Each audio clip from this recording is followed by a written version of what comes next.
दोस्तों, आपने कई फिल्मों में देखा होगा, लोग पानी लेने के लिए लंबी लाइनों में लगे हुए हैं और इन्हें जरा सा पानी न मिलने पर लोग एक दूसरे से झगड़ने लगते हैं। कारण साफ है, हमारे जीवन के लिए पानी से ज्यादा जरूरी कुछ भी नहीं है। अब आप इस पानी वाले उदाहरण को ध्यान में रखिएगा और इस तस्वीर को बड़ा करते जाइए, जहाँ पानी के बर्तन नदी में बदल गए और झगड़ने वाले लोग दो या दो से अधिक राज्यों में बदल गए। जी हाँ, आज हम भारत के राज्यों के बीच नदियों के पानी को लेकर होने वाली इसी झगड़े की बात करने वाले हैं। तो आपको ये बताएंगे कि आखिर ये नदियों का झगड़ा इतना बड़ा क्यों है और क्यों भारत सरकार को इन नदियों के पानी को बांटने के लिए कानून बनाने पड़े। तो आप बने रहिए हमारे साथ भारत के इन विशाल नदी साम्राज्य की यात्रा में। दोस्तों, आपको ये बात पता ही होगी कि भारत एक एग्रीकल्चरल नेशन है, जिसके लिए फ्रेश वाटर का होना बहुत जरूरी है।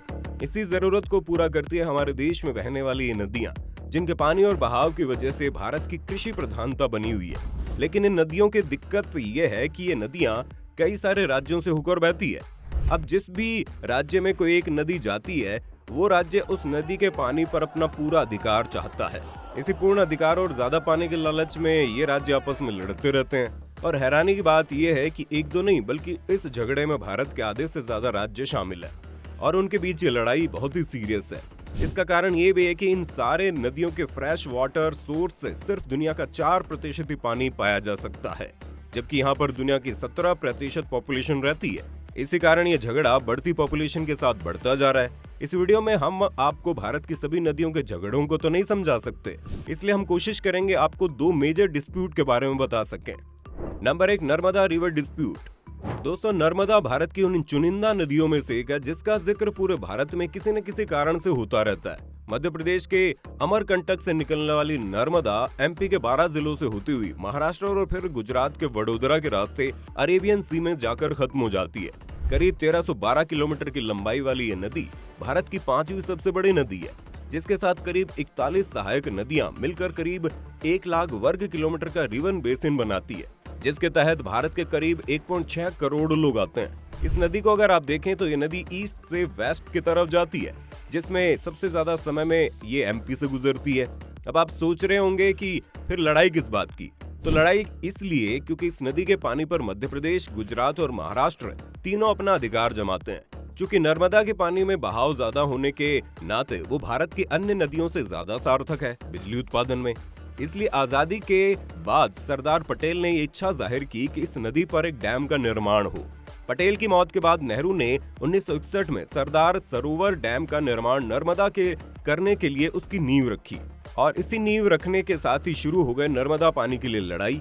चूंकि नेहरू ने इस डैम के निर्माण के लिए पटेल के राज्य गुजरात को चुना था, जिससे मध्य प्रदेश, जिसका इस नदी पर ज्यादा क्षेत्रफल है, वो इस डैम के विरोध में आ गया और इस डैम का काम ठप पड़ गया। और महाराष्ट्र भी इस बात की जिद करने लगा, ये डैम बनने से महाराष्ट्र में बाढ़ की समस्या बढ़ जाएगी। यही चिंता मध्य प्रदेश की भी थी।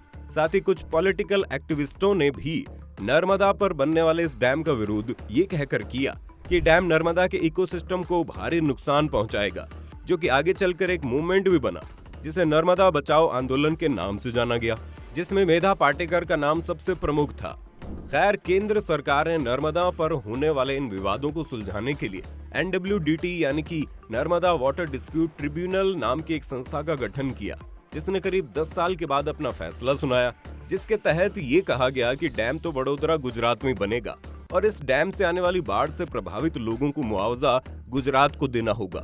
साथ ही सरदार सरोवर डैम के पानी और बिजली का भी बंटवारा हुआ, जिसके तहत एमपी को नदी का ज्यादातर हिस्सेदार बताते हुए 22 अरब क्यूबिक मीटर पानी का हकदार बताया गया। उसके बाद गुजरात को 11 अरब क्यूबिक मीटर पानी और 30 करोड़ क्यूबिक मीटर पानी महाराष्ट्र को मिलने की बात हुई। बिजली के बंटवारे की बात करें तो जनरेटेड इलेक्ट्रिसिटी का 57% मध्य प्रदेश को, 16% गुजरात को और 27% महाराष्ट्र को दिया गया। इसके अलावा इस झगड़ों से फायदा राजस्थान को हुआ, जिसका नर्मदा से कोई कनेक्शन तो नहीं है, फिर भी उसे नर्मदा के इस डैम से करीब 60 करोड़ क्यूबिक मीटर पानी नहरों के द्वारा देकर वहां के सूखे को खत्म करने की कोशिश की गई है। इस फैसले के बाद भी इस डैम को बनाने में बहुत समय लग गया और 2017 में जाकर ये डैम पूरा हुआ। अब जाकर ये विवाद थोड़ा कम जरूर हुआ है, लेकिन आगे क्या हो कोई नहीं जानता। Number 2, Kaveri river dispute. Bharat के रिवर डिस्प्यूट में जो दूसरा और सबसे बड़ा डिस्प्यूट है वो है साउथ गंगा कही जाने वाली नदी कावेरी का। इस नदी के पानी को लेकर तमिलनाडु और कर्नाटका के बीच सदियों से संघर्ष चल रहा है। अगर इस नदी की बात करें तो करीब 802 किलोमीटर की दूरी तय करने वाली ये नदी कर्नाटका में 11 अरब क्यूबिक मीटर के पानी का फ्लो लिए बहती है, तो वहीं तमिलनाडु में ये नदी करीब 7 अरब लीटर क्यूबिक पानी के बहाव के साथ बहती है। यही इस बात के झगड़े की वजह भी है, क्योंकि इसी नदी में पानी के लिए 1892 और 1924 में आजादी से पहले मद्रास प्रेसिडेंसी और कर्नाटक यानी उस समय के मैसूर के बीच एग्रीमेंट साइन हुआ था, जिसके अंतर्गत 5 अरब क्यूबिक मीटर पानी कर्नाटका को और 15 अरब क्यूबिक मीटर पानी तमिलनाडु को देने का फैसला किया गया। खैर, ये तो आजादी के पहले का फैसला था, इसलिए आजादी के बाद कर्नाटका ने इस एग्रीमेंट के विरोध में कहा कि जब कावेरी का प्रवाह हमारे राज्य में ज्यादा है तो हमें इतना कम पानी क्यों मिल रहा है। इसी बात की लड़ाई इन दोनों प्रदेशों में होने लगी। खैर, ये दोनों प्रदेश तो ठीक थे, लेकिन आजादी के बाद जब राज्यों की सीमाएं फिर से बनी तो क्रूग जहां से कावेरी निकलती है तो कर्नाटका का हिस्सा बन गया और मद्रास प्रेसिडेंसी का मालाबार केरल के पास चला गया, जिससे होकर कावेरी की एक सहायक नदी केरल से कर्नाटका आ जाती है और कावेरी में मिल जाती है। इसी कारण केरला भी कावेरी के पानी में अपना हिस्सा मांगने लगा। इसके अलावा पुदुचेरी में भी कावेरी रिवर बेसिन बनती है, जो किसी राज्य का हिस्सा न होने के नाते खुद के लिए अलग से पानी की डिमांड करने लगा। इतने राज्यों के बीच एक नदी को लेकर होते विवाद को देखकर हुआ वही जो नर्मदा के साथ हुआ था।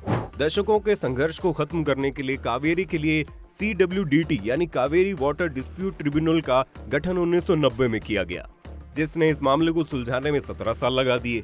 इस बीच जब भी कर्नाटका में सूखा पड़ता तो लोग इसका जिम्मेदार तमिलनाडु को मानते, जिसके लिए वो सड़कों पर उतरकर भारी मात्रा में प्रदर्शन करने लगे, जिसका असर ये था कि उन 17 सालों तक तमिलनाडु के सारे टीवी चैनल, सारी फिल्में और यहाँ तक कि तमिलनाडु से आने वाली हर व्हीकल पर बैन लगा दिया गया। आप इसी बात से समझ सकते हैं कि स्थिति क्या थी।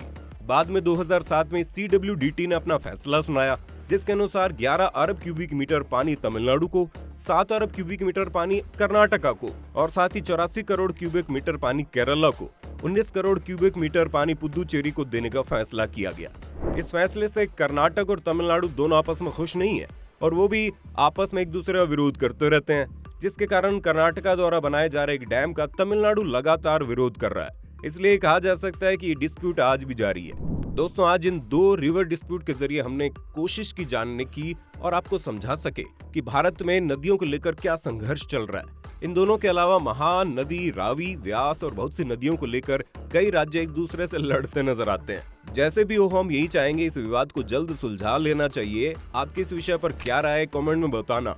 अगर वीडियो पसंद आए तो इसे लाइक शेयर करना, चैनल को सब्सक्राइब तो जरूर करना।